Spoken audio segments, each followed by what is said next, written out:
because that was a boundary. I didn't like people touching me. I didn't like people doing anything aggressively around me. To me, it was just like, like a trigger. It was a trigger, and I didn't like being triggered like that.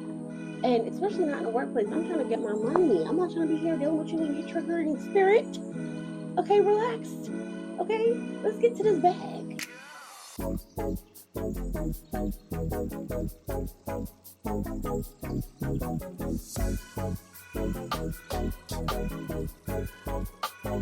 Hey y'all, it's y'all little big sis DJ Renee, and yes, we're back with another episode with a new setting. Yes, this is my room. Not too much, not too much. I know pink be everywhere I am. Not too much. Chill. All right. So we're gonna go ahead and get started on today's episode. Today's episode is called Healing While Getting to the Bag. Yep, you heard it. Healing while getting to the bag, y'all. Now that is very challenging, and I know because this was a challenge for me. Okay. There was a time, especially in the beginning of my healing journey, where I was working actually where I experienced my trauma. So back in Florida, where I lived, where I experienced DV, I worked at CVS. And while at CVS, my ex fiance used to come up to my job. He would pull into the drive through. He would take me out of work. I mean, like as if this is school and you could just sign me out and I could leave. He did it so many times that it became habitual. And people have no idea what I was going through. But even with that, like you should at least pay attention to the signs. No, nobody cared. Okay, cool. But when I moved out here where I live now, I was about to say it. When I where I moved where I live now, I also started working at a CVS as well. And it was very traumatizing being in the same place that looked very similar, even if it wasn't in the same geographical location. It gave me the same eerie feeling, like he was gonna pop up around the corner anywhere. However, on top of that, I also dealt with a lot of people who, have attitudes. Working in the pharmacy is very different from working in most places. I don't know, because I feel like the energy is just a little bit more. It's not as high level energy as a hospital, but it's not low energy like where I work now at the DMV. You know what I mean? Like it's every everybody's trying to be everybody's boss. Everybody knows more than the other person. It's just too much. And as someone who's been on the job for more than 5 years at the time, I'm like, you can't tell me nothing. And then it was these little girls coming up behind me trying to run pharmacy. Honey, have a seat. You know what I'm saying? So, but to me, it's like the more they spoke to me, the more they tried to come for me, is the more I wanted to drag them. I wanted to drag them. And I'm just like, with the amount of anger that I have in my body, in my person, if I was to lay hands on these little girls, okay, I would be going to jail. I didn't want that for myself. So I had to understand what I needed to do in order to move forward in the workplace while getting to the bag. You know what I mean? My healing process was more than everything to me. Okay.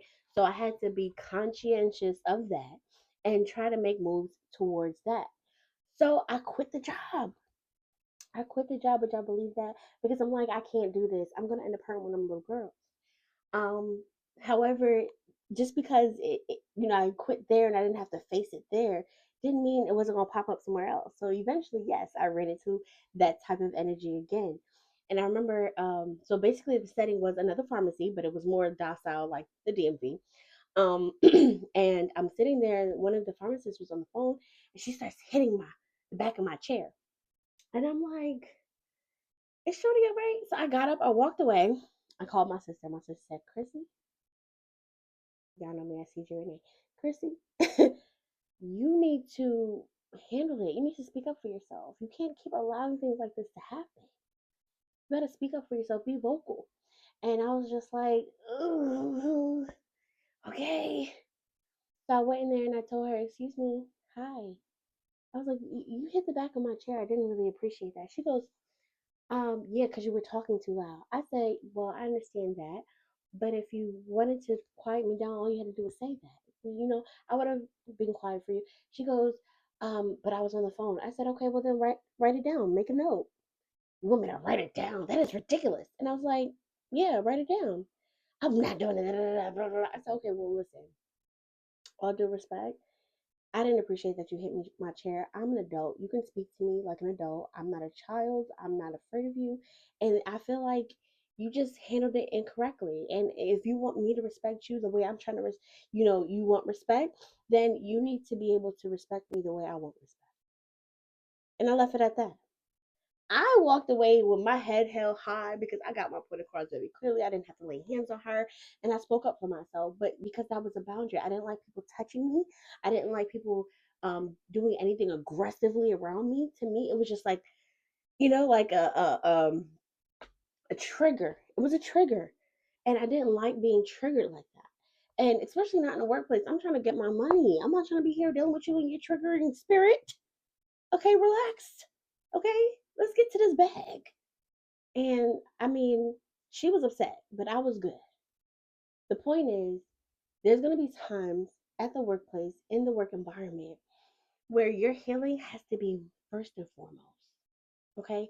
And yes, it's going to be hard. If you had, or if you're anything like me and your anger is top tier because of your triggers, because of your trauma, you're going to have to face that thing. You're going to have to face it. You're going to have to come to a conclusion within yourself that, hey, my healing process is way more important than how I feel about what you're doing to me. So I'm going to set my boundaries. So that's first things first. Make sure you're setting your boundaries. Don't allow people to talk to you how they want to. Don't let people touch you if you don't want people to touch you. Don't let nobody do anything that you're not okay with.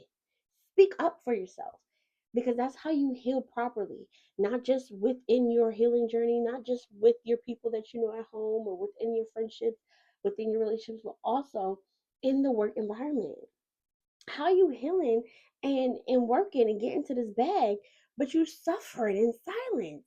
It's impossible. You can't do that. It's impossible. You're not healing properly if you're doing that. You're not allowing yourself to grow. You're not allowing yourself to be healed properly at all. When you hold yourself back from telling people what it is that bothers you, what it is that's affecting you from working at your best, yeah, no, we're not doing that. Not in 2025. Oh no, no, no, we're not doing that. I'm sorry for ya. I'm gonna have to tell you how I feel. Okay, so navigate those boundaries. Learn how to speak up for yourself. Learn how to tell people, hey, I don't like this. This is something that I'm not okay with. And as long as this is happening, we're going to have a problem. And if they don't know how to hear you, go to somebody that's higher up above them. And if it happens to be the boss, write to HR. I mean, come on, y'all. Y'all healing has to be way more important than these people that's in front of you. Because at the end of the day, you need to be able to work in a nice, safe environment and get your bag. Okay? Count that. Count that money up. Okay? Don't be sitting there suffering in silence because, oh, you're in your healing journey. You think this is the environment, this is not the proper environment for it. I don't care where you work. You could be a police officer. Okay? If your sergeant is yelling at you and yelling is a trigger, hey, this is a problem for me. Put me in a different department. I don't know. You have to figure it out. There's better ways to talk to people. There's better ways to handle people. There is. There is. That's why they have so many classes for people in position of power. They're supposed to know how to handle you. So make sure you're speaking up for yourself. And with that being said, set realistic ideas and goals while on the workplace. While in the workplace, set realistic ideas and goals, which means hey, I really want to be able to be friendly with the people that's at the job, but I don't really want to meet new people. Realistically, that's impossible. It's impossible. So, realistically, I'm going to have to let my guard down a little bit, meet some people, talk to some people, interact with people, and that way I can have a little crew, a little friendship, a little vibe. And I'm only saying that because that all once happened to me. Like I did not want to meet anybody new, but I also wanted to have like some camaraderie. And it didn't work. It didn't work to like not talk to nobody and to stay to myself. But now it's working out for me. So Y'all can take my little foolish advice, okay? But I'm on this healing journey and I'm with you all the way. I'm praying for all of you. I hope you guys are taking in what I speak on, and I hope you guys are applying it to your life seriously. Okay, I love y'all. It's y'all little bit sis, CJ Renee, and 2025. This healing journey is about to be on it. We're about to be on it. All right. Bye, y'all. Love y'all.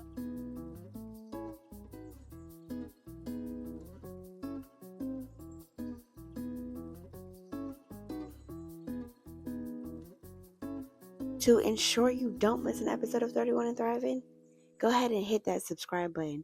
And don't forget to share. It's y'all little big sis, CJ Renee.